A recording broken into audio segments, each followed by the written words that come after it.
සුබම සුබ දවසක් mister job ඉතින් අද ගේන වීඩියෝ එකට ඉතින් ඔයාලා බලලා ඉන්නවා වගේ එක එකට රුපියල් 78000කට වඩා වැඩි පැටවකට යන්න පුළුවන් රජයේ රැකියාව තමයි ඔන්න අද රැගෙන ආවේ. ඉතින් මම පුළුපුණා කියන එක එකයි මේ සඳහා ඔයාලට ඉදිරිපත් වෙන්න ඕනි. ඉතින් වීඩියෝ එකේ දිගටම රැඳිලා ඉන්න. මොකද්ද මේ රැකියාව අවස්ථාව කියලා බලා ගන්න. ඉතින් සම්පූර්ණ වැටුප් පරිමාණය ලෙස රුපියල් 78360ක වැටුපක් මෙම තනතුර සඳහා හිමි වෙනවා. ඉතින් අපි බලමු මේ තනතුර මොකක්ද කියලා. ඉතින් මෙම තනතුර ලෙස සඳහන් වෙලා තියෙන්නේ ඩිජිටල් ආර්ථික අමාත්‍යාංශයේ පුද්ගලයන් ලියාපදිංචි කිරීමේ දෙපාර්තමේන්තුවේ පුද්ගලයන් ලියාපදිංචි කිරීමේ කළමනාකාර සහකාර තාක්ෂණික නොවන කාණ්ඩය දෙවන සේවා ගණයේ ද්විභාෂා ලිපිකරු තනතුර තුන්වෙනි ශ්‍රේණිය සඳහා විවෘත පදනමක් තමයි මේ අවුරුද්ද බඳවා ගන්නේ. ඉතින් මේ සඳහා වෙන සුදුසුකම් සහ අනිකුත් තනතුරු ගැන අපි විමසා බලමු. ඩිජිටල් ආර්ථික අමාත්‍යාංශයේ පුද්ගලයන් ලියාපදිංචි කිරීමේ දෙපාර්තමේන්තුවේ කළමනාකරණ සහකාර තාක්ෂණික නොවන කාණ්ඩ දෙක සේවා ගණයේ තුන්වෙනි ශ්‍රේණියේ ද්විභාෂා ලිපිකරු තනතුරේ පවතින පුරප්පාඩු 15ක් සම්පූර්ණ කිරීම සඳහා මෙම නිවේදනයේ සඳහන් සුදුසුකම් සපුරා ඇති ශ්‍රී ලාංකික පුරවැසියන්ගෙන් අයදුම්පත් කැඳවනු ලැබේ කියලා සඳහන් කරලා තියෙනවා.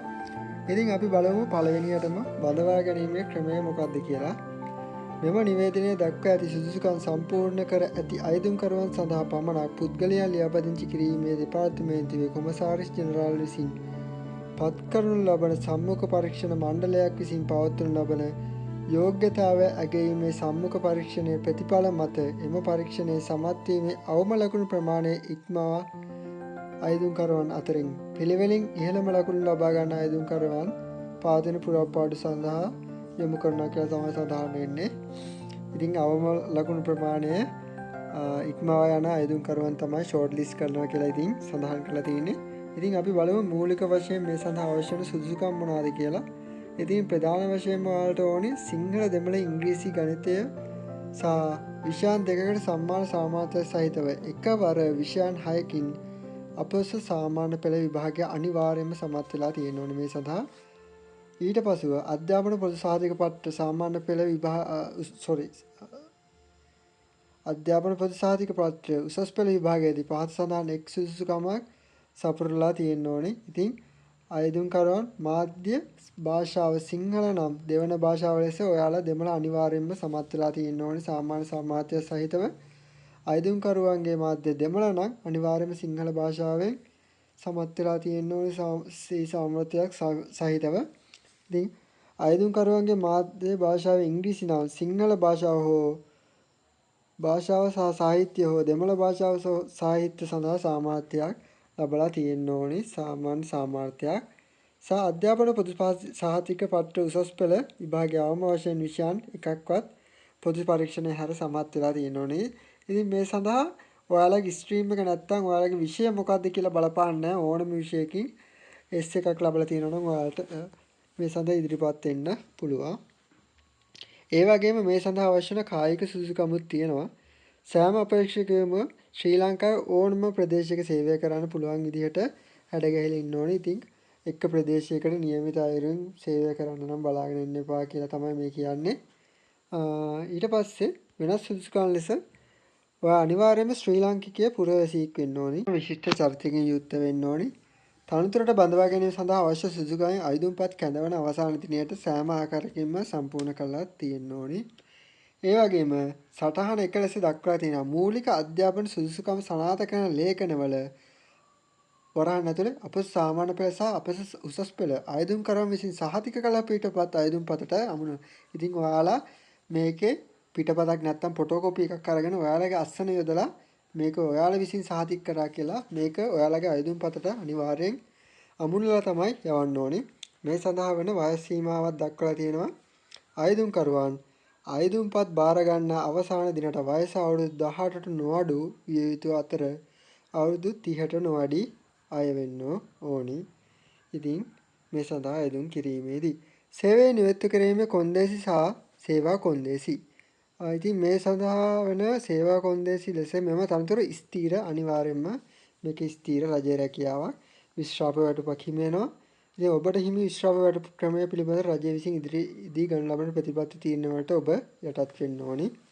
පත්වීම අවුරුදු 3ක පරිවාස කාලය නැත්නම් ඉන්ටර්න්ෂිප් එකක් තියෙන අවුරුදු 3ක ඉතින් තුන්වන ශ්‍රේණියට බඳවාගෙන වසර 3ක් ගත වෙනට පෙර බඳවා ගැනීමේ පටිපාටියේ සඳහන් පරිදි පළමු කාර්යක්ෂමතා කඩයින් පරීක්ෂණය සමත් වෙන්න ඕනි.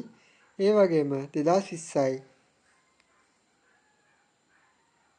10 දිනති රාජ්‍ය පරිපාලන චක්‍රලේඛ අංක 18 20 හා ඊට අනුශාංගික චක්‍රලේඛන සඳහන් විධි විධාන අනුව නියමිත අනෙක් රාජ්‍ය භාෂාවේ රාජ්‍ය භාෂාවල ප්‍රවීණතාව ලබාලා තියෙන්න ඕනි. ඉතින් රාජ්‍ය සේවා කොමිෂන් සභා කාර්යපටිපාටික රීතිවලට ද ශ්‍රී ලංකා ප්‍රජාතාන්ත්‍රික සමාජවාදී ජනරජයේ ආයතන සංග්‍රහයටද රජයේ මුදල් රෙගුලාසි වලටද රජයේ වෙනත් රෙගුලාසි චක්‍රලේඛ හා උපදෙස් වලටද ඒවා අදාළව වරින් වර නිකුත් කරන ලබන සංශෝධනයටද ඔබ යටත් වෙන්න ඕනි අනිවාර්යයෙන්ම.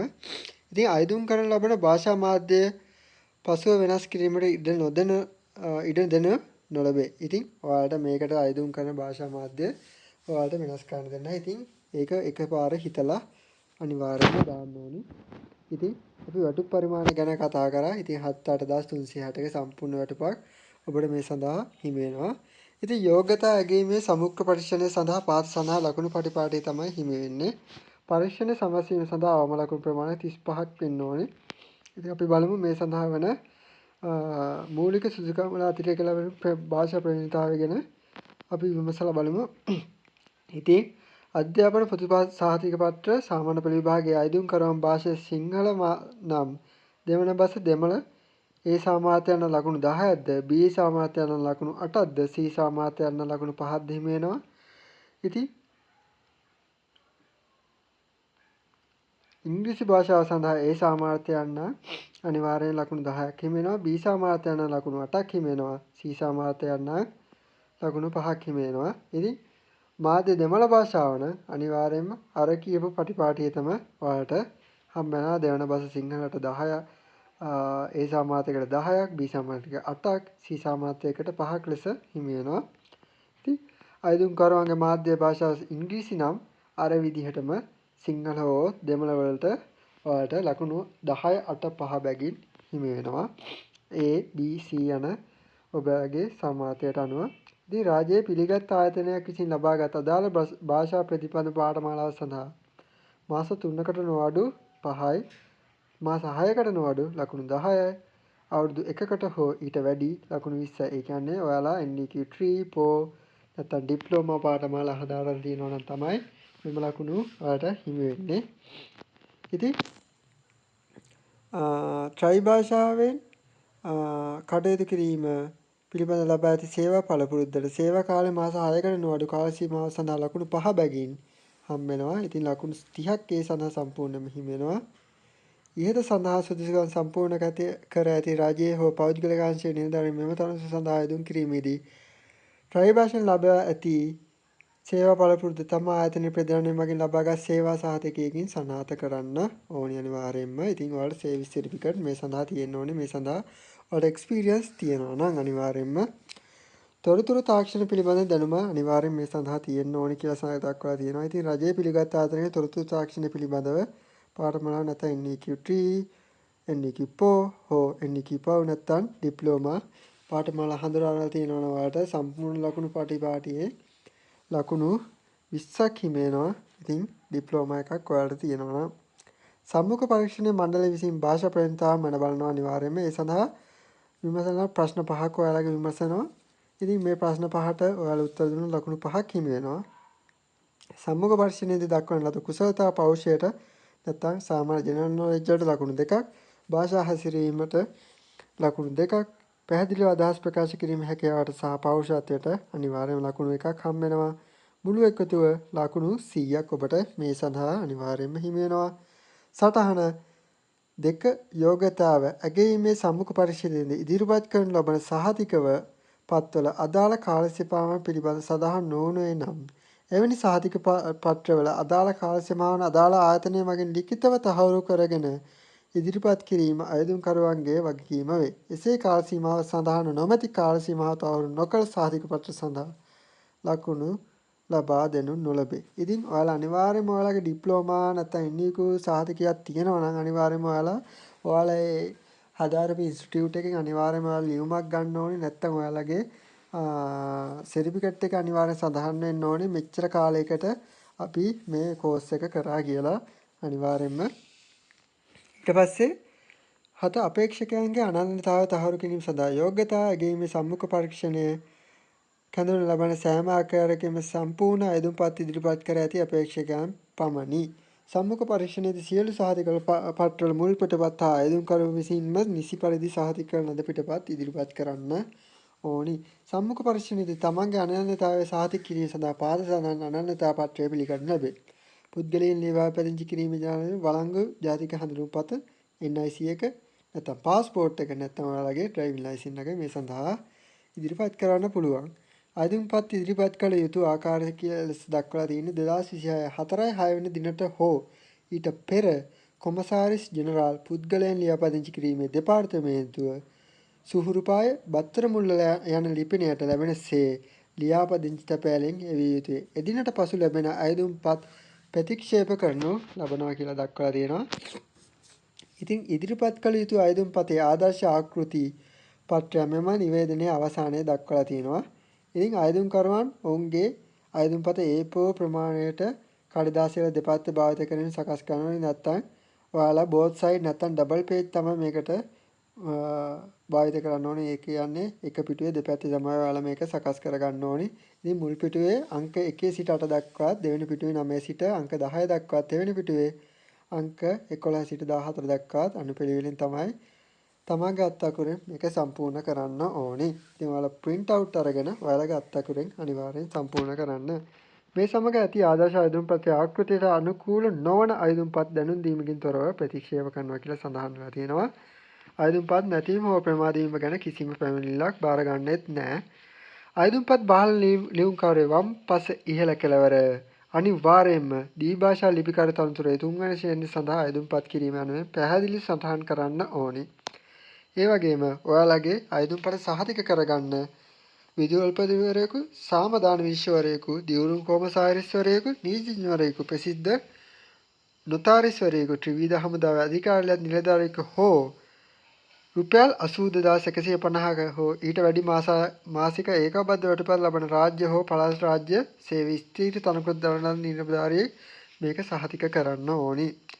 ඉතින් ජනරාල් රාජ්‍ය සේවයේ හෝ පළාත් රාජ්‍ය සේවයේ හෝ නියුතු නිලධාරීන් තම අයදුම්පත් සේවය කරන දෙපාර්තමේන්තු ප්‍රධානය මගින් ඉදිරිපත් කරන්න ඕනි. ඉතින් සාවද්‍ය තොරතුරු සැපයීම ඔබ විසින් එවන ලද අයදුම්පතේ සඳහන් කර ඇත්තා වූ යම් තොරතුරක් අසත්‍ය හෝ වැරදි බව බඳවා ගැනීමට පෙර අනාවරණය වුවහොත් ඔබගේ අනන්‍යතා අපේක්ෂකත්වය අවලංගු කරනවා කියලා සඳහන් කරලා තියෙනවා. මෙම ගැසට් නිවැරදි සිංහල ඉංග්‍රීසි දෙමළ භාෂා පාඨ අතර යම් අනුකූලතාවයක් හෝ පරස්පරතාවයක් හෝ ඇති වුවහොත් එවිට සිංහල භාෂා පාඨය බලපෑවිය යුතු වන්නේ කියලා සඳහන් කරලා තියෙනවා. මෙම නිවේදනය ආවරණය නොවන කිසියම් කරුණක් සම්බන්ධයෙන් හෝ මෙම බඳවා ගැනීම ක්‍රියාමාර්ගය තුළ කිසියම් ගැටලුකාරී තත්ත්වයක් ඇතිව සම්බන්ධය තීරණය ගැනීම බලය පුද්ගලයන් ලියාපදිංචි කිරීම කොමසාරිස් සතු වෙනවා. ඉතින් අයදුම් පත්‍රය drp.gov.lk විසින් ඔයාලට භාගගත කර ගන්න පුළුවන්. ඉතින් ඔයා 2026 අප්‍රේල් මාස 6 වෙනිදාට කලින් මෙම ඇප්ලිකේෂන් එක යවන්න ඕනි. ඉතින් අද කතා කරේ 1S එකකින් ඔයාලට ලබා ගන්න පුළුවන් රජයේ රැකියාවක් ගැන. ඉතින් මේ වගේම තවත් රජයේ රැකියාව වලින් අපි මුණ ගැහෙමු. ඉතින් ස්තුතියි.